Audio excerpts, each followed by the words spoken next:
야고보서는 무엇을 말하는가? 야고보서는 예루살렘 밖에서 흩어져 거주하는 그리스도인들에게 보낸 서신서이다. 일반적으로 예수님의 동생인 야고보가 저자라는 것을 인정한다. 야고보는 예수께서 부활하신 후에야 비로소 예수님이 하나님의 아들이심을 믿었다. 바울의 1차 전도여행 이후에 열린 예루살렘 회의에서 야고보는 그 회의를 주재하였으며 아모스 선지자의 글을 인용하면서 이방인의 선교의 필연성을 알렸으며 할례와 관계없이 오직 주 예수의 은혜로 구원을 받게 됨을 선언하여 바울의 이방인 선교 활동의 장애물이 되는 것을 제거하였다. 또한 3차 전도여행 이후에 바울이 예루살렘에 돌아올 때 야고보는 율법에 열심을 가진 수만 명이 바울을 해치고자 한다고 말하여 바울이 결례를 행하도록 하였다. 야고보는 예루살렘에 있는 유대인들에게 의인 야고보로 불리어졌다. 야고보는 평소에 기도를 많이 하여 그의 무릎이 낙타 무릎과 같았다고 한다. 갈라디아서에서는 야고보가 베드로와 요한과 더불어 교회의 기둥과 같은 존재임을 바울은 말한다. 루터는 야고보서를 이심칭의의 교리에 역행한다고 보아 지푸라기 서신에 불과하다고 호평하였다. 야고보서는 잠언처럼 다양한 주제를 나열하고 있다고 하여 신약의 잠언이라고 불리기도 하며 사회적 불의에 대하여 외치고 있기 때문에 신약의 아모스라고 불리기도 한다. 야고보서는 혹독한 로마 제국의 기독교 박해로 인하여 고난을 당하는 그리스도인들을 격려하고 있다. 1과 12에서 시험국 헬라어 페이라스모스를 말하고 있다. 이 시험에 대하여 기쁘게 여기며 참고 견디라고 부탁하고 있다. 12에서 개역 한글에서는 이것이 옳다 인정하심을 받은 후에라고 번역되어 있으나 개역 개정에서는 이는 시련을 견디어낸 자가라고 번역하고 있다. 이는 개역 개정에서 형용사 헬라어 도키모스에 대하여 시련을 통과하여라는 원래의 의미를 보다 잘 드러내고 있다. 1.3에서도 시험과 관련하여 헬라어 도키미온 꼭 시련이라는 명사를 사용하고 있다. 그리고 1.12에서의 시험과 1.13에서의 시험은 한글로는 동일하지만 헬라어로는 그 의미가 다르다. 12절의 시험은 고난에 대한 시험을 말하고 13절의 시험은 죄로 이끄는 유혹에 대한 시험을 말하고 있다. 12절의 시험은 헬라어 페이라스모스 명사를 사용하고 있으나 13절의 시험은 헬라어 페이라조 동사를 사용하고 있다. 야고보는 흩어져 있는 12지파에게 두 가지 시험을 이기라고 권면하고 있다. 그 당시 12절의 시험은 본문에서는 구체적으로 나타나지 않았지만 로마 제국이 황제 숭배를 강요하는 정치적 압박이었다. 이는 로마 황제 네로가 기원 54에서 68년까지 통치하는 기간과 일치하고 있기 때문이다. 12절의 시험은 외부에서 오는 것이라면 13절의 시험은 내부적으로 오는 것이다. 야고보서는 외부적인 시험보다는 오히려 내부적인 시험의 요소에 대하여 강조점을 두고 있다. 욕심이 잉태한즉 죄를 낳고 죄가 장성한즉 사망을 낳느니라. 1.15은 야고보서를 해석하는 중요한 열쇠다. 부에 대한 집착은 또 다른 죄에 빠지게 한다. 1.11에서는 부자의 쇠락을 경고한다. 2일에서 회당에서 부자를 우대하고 가난한 자를 멸시하지 말 것을 경고하고 있다. 26에서 부자가 나누며 섬기지 못할 때 그 행함이 없는 믿음은 죽은 것이다. 43에서 부에 집착하여 많은 세월을 장사하는 일에 분주한 자들은 마침내 선행의 기회를 잃어버리고 죄에 빠지게 될 것을 경고한다. 5일에서 부자는 사치하고 방종하면서 그의 하인들에게 품삯을 지불하는 것을 미루고 무시하다가 종말에 하나님의 심판 앞에 서게 될 것을 경고하고 있다. 야고보서는 부에 대한 욕심을 경계하며 그것의 올바른 사용에 대하여 권면한다. 혀는 곧 불의요 불의의 세계다. 인간 내면의 전적 타락에 대하여 잘 드러내주는 신체의 기관이 바로 혀다. 1.26에서 자기 혀를 제갈 물리지 아니하고 자기 마음을 속이는 자의 그 경건은 헛것이라고 말한다. 38에서 혀는 쉬지 아니하는 악이요 죽이는 독이 가득하다고 말한다. 불의한 혀는 인생을 송두리째 파괴시키는 힘을 가지고 있다. 그러나 불행하게도 인간이 이 혀를 제어할 방법이 없다는데 그 문제의 심각성이 있다. 이 혀를 길들이는 유일한 방법은 위로부터 오는 지혜를 얻는 것이다. 인간의 타락하고 부패한 마음 속에서 나오는 것은 땅 위의 것이요 정욕의 것이요 귀신의 것이다. 그러나 오직 위로부터 난 지혜는 첫째 성결하고 다음에 화평하고 관용하고 양순하며 긍휼과 선한 열매가 가득하고 편벽과 거짓이 없다. 따라서 위로부터 오는 지혜를 힘입을 때에야 비로소 혀를 제어할 수가 있다. 오순절 날의 성령의 오심은 혀가 위로부터 오는 지혜로 충만하게 되어 하나님의 큰일 곧 십자가와 부활의 복음을 전하게 되는 사건이다. 혀는 성령으로 충만하게 될 때에 하나님을 찬양하며 복음을 힘있게 증거하는 것이다. 또한 우리의 마음속에 그리스도의 평강이 임하고 그리스도의 말씀이 풍성히 거할 때에 시와 찬송과 신령한 노래와 감사하는 마음의 찬양이 흘러나오는 것이다.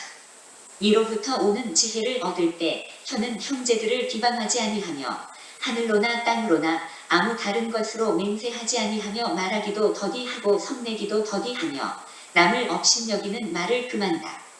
성령으로 말하는 자는 예수를 저주할 자라 하지 않고 주님이시라 신앙을 고백하는 것이다. 외부로부터 오는 시험에 대하여는 기도의 삶을 말하고 있다. 너희 중에 고난당하는 자가 있느냐? 그는 기도할 것이요. 기도할 때에 하나님께서 우리의 삶을 간섭하신다. 기도할 때에 하나님께서 일하기 시작하신다. 기도할 때에 우리의 대적이 무너져 내린다. 외부의 시험에 대하여 그리스도의 재림을 기다리며 인내하라고 한다. 욥의 인내를 본받으라고 권면한다. 그 날에 주께서 악의 세력에 대하여 심판하시고 형벌을 주실 것이다. 또한 외부의 시험에 대하여 믿음으로 살 것을 말한다. 행함이 있는 믿음은 반드시 이웃 사랑을 동반한다. 믿음의 열매는 사랑으로 나타난다. 오직 믿음으로 의롭게 되고 구원에 이르는 것은 분명하지만 사랑이 없는 믿음은 죽은 것이다. 참된 믿음의 사건에는 칭의와 선어와 영화의 과정이 따르게 마련이다. 야고보서는 참된 믿음에는 반드시 경건과 선행이 따른다고 말한다. 야고보서는 그리스도인이 모든 시험에서 승리하는 방법을 제시하고 있다. 예, 야고보서 저자는 야고보가 되어집니다. 이제 이 야고보는 이제 대표적인 사람이 사도 야고보가 있고 예수님의 동생 야고보가 있는데 이 기록은 통상적으로 사도 야고보는 너무 일찍 죽었기 때문에 예수님의 동생 야고보가 기록했을 것이다 이렇게 다들 생각을 하고 있습니다. 예수님의 동생 야고보는 이제 사도행전 15장에 보면 바울과 또 유대인 간에 그 다툼이 일어났습니다. 신학적인 문제로 모세의 할례를 받아야 모세의 할례를 해야 구원에 이를 수 있다고 주장하는 사람들이 일어났어. 그래서 이 문제를 갖고 예루살렘 종교회의를 열었고 이때 당시에 이제 예루살렘 이 종교회의를 주재하는 자가 이제 예수님의 동생 야고보였습니다. 그때 이제 결론 내리기를 이제 오직 믿음으로 구원을 얻는다 이렇게 이제 결론을 내려서 바울이 우리의 구원은 할례와 관계없이 예수 그리스도를 믿는 믿음으로 구원을 얻는다. 그런 이제 쓰는 결론이 있어서 바울이 2차, 3차에 걸쳐서 열심히 복음 전도를 하게 되어집니다. 이 야고보서에 관한 루터는 이제 지푸라기 서신이라 이렇게 표현했습니다. 이유는 이제 오직 믿음으로 구원을 얻는데 이 야고보서는 이제 행함을 강조하는 그래서 이제 본문 가운데 보면 행함이 없는 믿음은 죽은 것이다 이런 식으로 이제 행함을 이제 앞세우는 이런 경향들이 있어서 루터는 별 볼 일 없는 서신, 지푸라기 같은 서신이다 이렇게 표현을 했습니다. 이 야고보서는 이제 내용상으로 이렇게 보면 그 패턴 형식이 구약의 잠언의 형식을 많이 따르고 있습니다. 그 내용들이 짤막짤막하면서 내용이 자주 바뀌어가지고 그래서 신약의 잠언서라 불리고 또 한뿐만 아니라 그때 당시에 교회의 그 사회적 불이 불의에 대해서 고발하는 그런 내용도 있어서, 그래서 이제 이 야고보서는 신약의 아모스다 이렇게 읽었기도 합니다. 전체적으로 이제 이 야고보서를 우리가 이해하는 백그라운드는 이제 고난받는 성도를 위로하고 교훈하고 또 이제 믿음 가운데 잘 살아갈 수 있도록 격려하는 그런 내용이라 하겠습니다. 이 야고보서의 그 수신자들은 흩어져 있는 12지파, 흩어져 있는 예수 믿는 사람, 그리스도인들, 흩어져 있는 뭐 유대인들, 이렇게 표현할 수도 있습니다. 그래서 이제 본문에 보면 이제 시험이라는 단어가 많이 등장합니다. 1장 2절에 보면 내 형제들아 너희가 여러 가지 시험을 당하거든 온전히 기뻐해 여기라. 이는 너희 믿음의 시련이 인내를 만드는 줄 너희가 알미라. 그래서 아주 이 야고보서의 맨 처음에 그 말하는 그 주제가 시험에 대해서, 고난에 대한 시험, 예수 믿는 그 믿음으로 말미암아 오는 그 시험, 연단 이런 것을 이제 말씀해주고 있습니다. 그리고 이제 우리가 1장 12절과 13절, 12절의 시험은 이제 고난받는 시험을 말하고 13절의 시험은 죄로부터 오는, 악으로부터, 마귀로부터 오는 마귀의 시험을 말합니다. 그런 악의 시험, 마귀의 시험은 도무지 예수님에게로부터, 하나님으로부터 오는 것이 아니다 말씀해 주고 있습니다. 그래서 이제 본문에도 보면 마귀라는 단어가 등장합니다. 4장 7절에 보면 그런즉 너희는 하나님께 복종할지어다 마귀를 대적하라 그리하면 너희를 피하리라. 사단 마귀 악의 세력이 교회를 교묘하게 공격하는 이런 모습이 있습니다. 그래서 이제 이런 사단 마귀의 악의 시험은 외부적인 시험도 있고 외부적으로 교회를 박해하는 시험도 있고 반면에 내부적으로 개인적인 내부가 될 수 있고 교회 안의 내부가 될 수 있고, 그래서 이제 서로가 교인들끼리 오는 그런 갈등과 어려움일 수도 있고 또 그리스도인 개인으로 오는 그런 사단에 대한 죄의 유혹, 시험 이런 것들이 있습니다. 그래서 이제 우리가 잘 알고 있는 말씀, 욕심이 잉태한 즉 죄를 낳고 죄가 장성한 즉 사망을 낳느니라. 그래서 죄 문제의 근원은 우리 인간의 그 욕심, 욕망에 있고, 그래서 이 욕망이 점점 커져갈 때 죄가 장성하고 마침내 사망에 이른다. 이런 이제 말씀을 우리에게 전해주고 있습니다. 우리의 인간의 마음은 죄성은 이제 오염되어 있습니다. 그래서 이제 우리가 야고보서를 이제 보는데 여기서 이제 우리가 몇 개의 그 틀을 우리가 생각할 수 있는데, 그리스도인이 조심해야 할 것 대표적으로 이제 몇 가지를 이야기하고 있습니다. 첫째는 보면 이제 차별 대우하지 마라. 교회에 나오는 자들에게 2장에 보면 그런 내용이 나오죠. 2장 1절에 내 형제들아 영광의 주곧 우리 주 예수 그리스도에 대한 믿음을 너희가 가졌으니 사람을 차별하여 대하지 말라. 차별 대우하는 거 정말로 기분 나쁜 일이죠. 그래서 이제 오늘 본문에도 보면 아름다운 옷을 입고 화려한 옷을 입고, 여기 이제 아름다운 옷은 빛나는 옷, 화려한 옷 이렇게 번역할 수 있습니다. 그래서 이런 사람들이 오면 좋은 자리에 이렇게 탁 안내를 하고, 그런데 이제 남루한 옷, 이렇게 허름한 옷, 보잘것없는 그런 뭐 불결하고 더러운 옷을 입고 오는 그런 가난한 자에게는 이렇게 안내도 하지 않고 오는 동 마는 동 이렇게 하는 이렇게 그런 교회의 모습을 이렇게 이야기해 주고 있습니다. 오늘날에도 얼마든지 있을 법한 일입니다. 오늘날 이제 직분자들 선발할 때 보면 또 헌금 잘하고 또 재력이 있고 이런 사람들을 직분자로, 장로로, 권사로 세우는 경향들이 좀 있는 것 같습니다. 물론 이제 그것이 뭐 전적으로 잘못되었다기보다는 우리가 이제 봐야 할 것은 그런 이제 재력이나 뭐 이런 걸 볼 게 아니고 그 사람의 마음속에 있는 심령에 있는 믿음을 보고 직분자를 세워야 한다는 것입니다. 예, 아멘.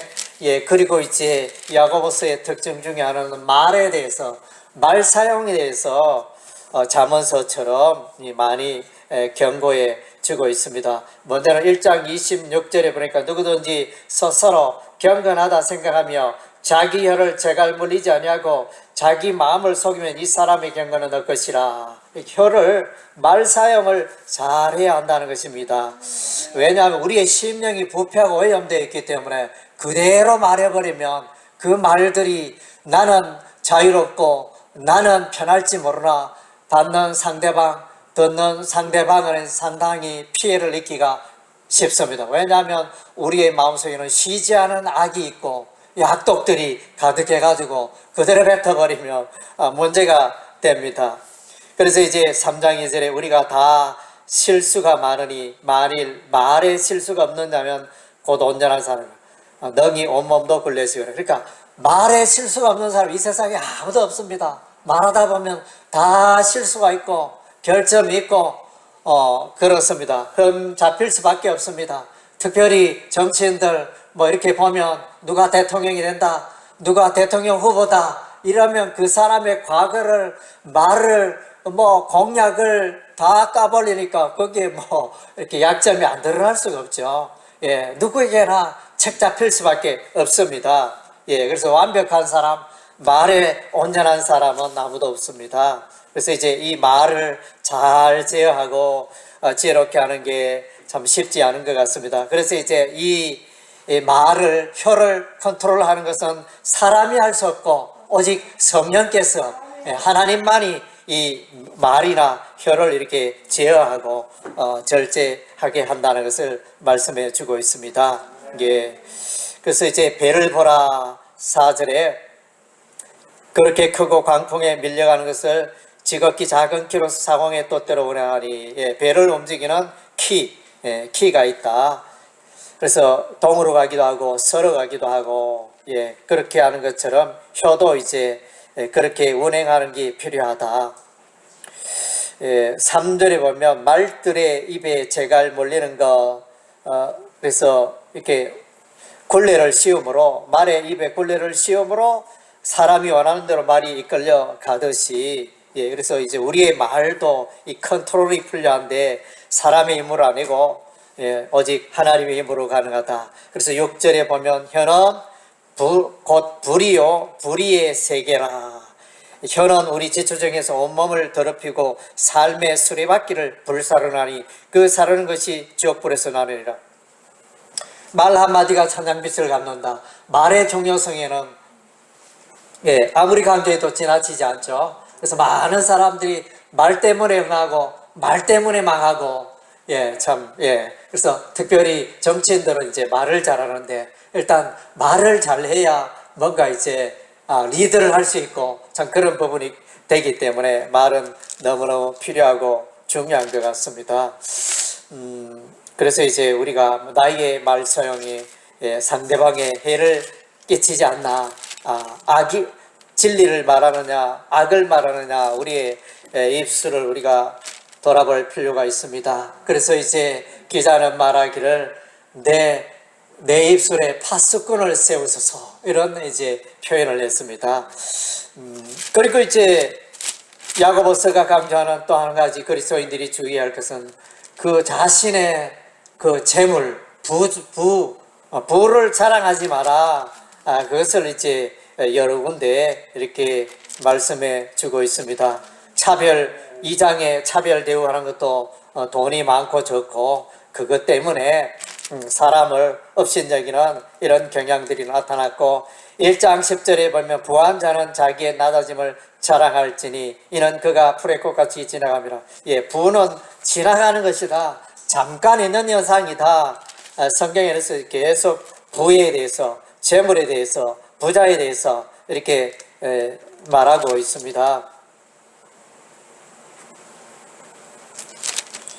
그래서 이제 4장 13절부터 17절에는 이제 또 부를 쌓기 위해서 어느 도시에 가서 이 도시 저 도시에 가서 장사, 무역을 열심히 하는 사람들의 모습이 나오는데, 그래서 너무 이런 사람들의 문제점은 뭐냐면 그 사원 열심히 돈 벌어가지고 돈 자랑하려고 허탄한 자랑, 그래서 허풍을 떠는 이런 자랑들은 다 악한 것이고 설모가 없다, 이렇게 말해주고 있어요. 그런 동기로 돈을 번다면, 자기 자랑하기 위해서, 돈 자랑하기 위해서 돈을 번다면 이게 합당한 모습이 아니라는 것입니다. 그리고 이제 5장 초반부에는 보면 이제 부자는 통상 부자의 대명사는 사장이고, 회사의 사장을 이제 직원들이 열심히 일했을 때 마땅히 그에 합당한 보수를, 봉급을 줘야 하는데 봉급을 떼먹는다든가 봉급을 적게 준다든가, 이렇게 하는 거, 그런 것은 합당하지 않다.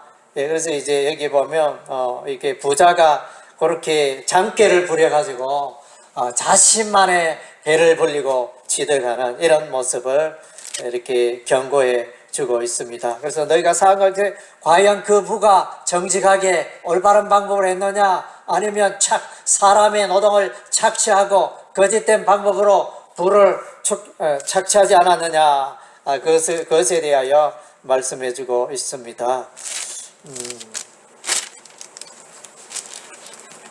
큰 그림을 이제 이렇게 교회 안에서 그리스도인이 사람을 차별 대우해서는 안 되고, 또 말을 지혜롭게 잘하여 많은 사람들에게 덕을 끼치는 자가 되어야 하고, 또 부에 너무 집착하지 말고, 이런 것들을 이제 주의해야 될 사항을 말씀해 주고 있습니다. 고난에 대해서는, 이 고난을 이기는 방법은 이제 인내하라 그랬습니다.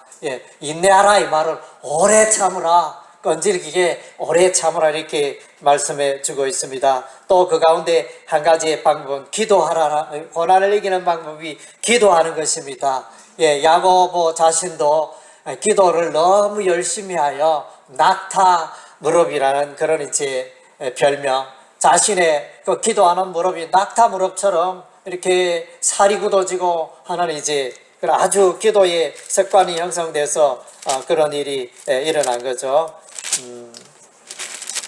그래서 이제 기도하는 삶이 세상을 이기고 고난을 이기고 승리하게 함을 말씀해 주고 있습니다.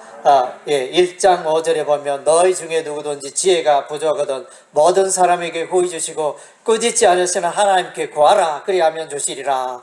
기도에 대해서 말씀해 주고 있습니다. 기도는, 믿음으로 하는 그 기도는 응답을 받고, 또 그런 고난을 이기고 풍요한 삶을 누리게 하고 승리의 삶을 살게 하고, 이런 것을 이제 가능하게 합니다. 특별히 1장 8절에 보면 두 마음을 품어 모든 일에 정함이 없는 자로다. 이 정함이 이렇게 여러분이 어떤 의미로 이해하고 있는지 모르겠습니다. 그래서 마음을 굳게 정했다, 이런 정함인가, 아니면 순결하다, 정하다, 이런 정함인가, 이 한글로 봐서는 이제 구분하기가 쉽지 않는데, 이제 원어적으로 이렇게 보면 원어적인 요 의미는 불안정하다, 불안하다, 두 마음을 품어 모든 일에 불안한 자로다, 불안하여 떠는 자다, 불안정한 가운데 있는 자다, 이렇게 그런 의미가 있습니다. 그리고 이제 계속 기도하라 그랬죠. 5장 13절에 보면 너희 중에 고난당한 자가 있느냐, 그는 기도할 것이요. 고난을 이기는 방법이 또 기도의 방법입니다. 그래서 이제 17절에 기도의 사람 엘리야가 나오죠. 엘리야는 우리와 성정이 같은 사람이, 그가 비가 오지 않기를 간절히 기도한 적. 그래서 간절히 기도한 적, 원어적으로 읽어보면 요 의미는 이제 기도를 하고 또 기도를 하고, 이런 의미. 그러니까 계속 기도하다 이렇게 반복되어 있는데, 한글 번역으로는 간절히 기도하다 이렇게 번역을 해요. 기도하고 또 기도하고. 그래서 그건 뭐냐면 기도를 반복하고 기도를 계속 지속한다는 그런 의미가 담겨져 있습니다. 그래서 이제 기도는 고난을 넉넉히 이기게 하니까, 야고보에서는 이제 기도의 관하여 계속 말씀해 주고 있습니다. 고난당하는 자 기도하라. 그리고 이제 또 말씀의 중요성도 강조해 주고 있죠. 1장 22절이니까 너희는 말씀을 행하는 자가 되고 듣기만 하여 자신을 속이는 자가 되지 말라.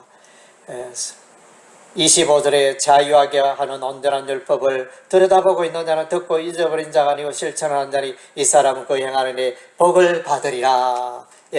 그래서 하나님의 말씀을 강조하고 있습니다. 그리고 이제 4장 11절에 형제들아 서로 비방하지 말라. 형제를 비방하는 자는 형제를 판단하는 자고 율법을 비방하고 율법을 판단하는 것은 내가 율법을 판단하면 율법의 준행자가 아니요 재판관이로다. 율법 하나님의 말씀에 대한 태도를 또한 이제 말씀해 주고 있습니다. 그리고 이제 인내에 관하여는 대표적인 욥을 소개하고 있죠. 욥의 인내를 본으로 삼으라. 이렇게 말씀해 주고 있습니다. 5장 11절에 보니까 보라 인내하는 자를 우리가 복되다 하나니 너희가 욥의 인내를 들었고 주께서 주신 결말을 보았거니와 주는 가장자비하시고 공의를 여기시는 이시니라. 욥은 인내함으로 하나님께 인정받고 풍성한 삶을 살게 되었죠. 아멘. 그리고 이제 고난 중에 있는 자들이 또 취해야 할 삶의 태도는 재림의 소망 가운데 살아가는 것입니다. 그래서 이제 5장 7절에 보니까 7절 8절에 보니까 그러므로 형제들아 주께서 강림하시기까지 길이 참으라. 보라 농부가 땅에서 나는 귀한 열매를 바라고 길이 참아 이른 비와 늦은 비를 기다리니 너희도 길이 참고 마음을 굳건하게 하라. 주의 강림이 가까우니라. 그래서 정말로 예수 그리스도의 재림을 생각하며 이 고난을 이기라. 이렇게 말씀해 주고 있습니다. 그리고 이제 본문 가운데 이제 문제가 되는 야고보서에서 문제적인 그 발언은 이제 행함이 없는 믿음은 죽은 믿음이다. 이게 행함을 많이 강조하고 있습니다. 2장 14절에 보니까 내 형제들아 만일 사람이 믿음이 있노라 하고 행함이 없으면 무슨 유익이 있으리요 그 믿음이 능히 자기를 구원하겠느냐. 그래서 17절에 이와 같이 행함이 없는 믿음은 그 자체가 죽은 것이라. 그래서 이제 예를 듭니다. 아브라함도 이삭을 제물로 바치는 그 행위를 통하여 어렵다 함을 받은 것이 아니냐 이렇게 말하고, 또 기생나합이 정탐꾼을 그 위험한 중에도 정탐꾼 숨기며 죽일 수도 있는 그 위험한 순간에도 자기의 생명을 내놓고 이스라엘의 정탐꾼을 숨겨주는 그런 손정을 통해서 어렵게 된 것이 아니냐 이러면서 이제 그 아브라함과 또 기생나합의 이런 이제 행함을 강조하고 있습니다. 그러나 이제 이것의 이제 의미는 그래서 행함과 믿음과의 그 관계를 말씀해 주고 있는데, 그래서 살아있는 믿음을 소유한 자는 반드시 행함이 따른다. 그것을 이제 강조해 주고 있는 것입니다. 그래서 이것이 로마서와 갈라디아서가 대치가 되고 그런 부분은 아니고, 사람이 구원을 받는 것은 예수를 믿는 믿음으로 구원받고 의롭게 되고 그것이 분명하죠. 분명한데 여기서 야고보서는 이제 믿음이 있는 자는 그 행함이나 삶의 변화가 일어난다. 신실하게 믿음으로 살아가는 자는 고난도 이기고 고난 중에도 찬양하고 고난 중에도 하나님의 이름을 높이고 또 선행을 하며 또 말을 통하여 다른 사람들에게 유익을 끼치고 사람을 차별대우지 하지 않고 이런 이제 일들 부를 가지고 자랑하지 않고 이런 이제 아름다운 삶을 살게 마련이다. 그것을 강조해 주고 있습니다. 오늘날 이제 오직 믿음만 강조해 가지고 그러면 내가 예수 믿고 구원받았으니 삶은 내 마음대로 살아도 되네 이렇게 이제 말하거나 생각하는 사람들이 있는데 그것은 아니죠. 이제 그렇게 할 수가 없죠. 그렇게 살아갈 수가 없습니다. 성령으로 충만한 사람은 죄를 멀리하고 미워하고 그렇게 할 수밖에 없습니다. 저도 이제 요즘 이제 여름철에 보면 문 열고 자기도 하고 쉬기도 하고 그러는데 아래층 위층에서 담배 피우는 사람들 담배 연기 흘러나오면 정말로 저는 막 깜짝깜짝 담배에 민감해가지고 어디서 담배 연기 올라오나 이러면서 아래 위로 막 쳐다보고 막 이렇게 그래가지고 이제 신호를 막 보내가지고 담배 연기 좀 안 들어오게 해주세요 이러면서 이제 저는 좀 의사를 표현하는 편입니다. 그래서 마찬가지로 믿음을 가진 자들은 어떤 믿음의 말과 믿음의 행위와 이게 분명히 나타나게 마련입니다. 그래서 죄를 싫어하고 미워하고 죄를 짓는 게 아니고 구원받았으니 마음껏 죄를 지어도 되겠네 이게 안 됩니다. 거듭나고 성령으로 충만하면 죄가 믿고 죄를 멀리하고 죄를 피하고 이런 행동이 반드시 따르게 마련입니다. 그래서 또 이웃에 대하여 사랑을 베풀고 선을 베풀고 이것은 어떻게 보면 자동적인 사건입니다. 자동으로 따라오는 그 믿음의 열매가 곧 선행입니다. 믿음의 열매가 곧 선행인데 이 야고보서는 이제 이 열매를 강조하다 보니까 당신은 왜 믿음의 열매가 없느냐 그것을 이제 말씀해주고 있는 것입니다. 그래서 이제 야고보서도 우리에게 주는 교훈이 많습니다. 이런 이제 야고보서의 말씀을 또 우리가 만판에 새기고 또 삶으로 믿음으로 말미암는 삶의 열매, 삶의 선행을 나타나 보이는 여러분의 삶이 되시기를 주의 이름으로 축원합니다. 아멘.